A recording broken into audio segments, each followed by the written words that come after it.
407 years ago, our fathers brought forth on this continent a new nation, conceived in liberty and dedicated to the proposition that all men are created equal. Now we are engaged in a great civil war, testing whether that nation, or any nation so conceived and so dedicated, can long endure. We are met on a great battlefield of that war. We have come to dedicate a portion of that field as a final resting place for those who here gave their lives that that nation might live. It is altogether fitting and proper that we should do this. But in a larger sense, we cannot dedicate, we cannot consecrate, we cannot hallow this ground.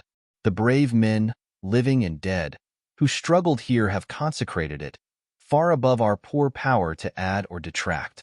The world will little note, nor long remember, what we say here, but it can never forget what they did here. It is for us, the living, rather, to be dedicated here to the unfinished work which they who fought here have thus far so nobly advanced.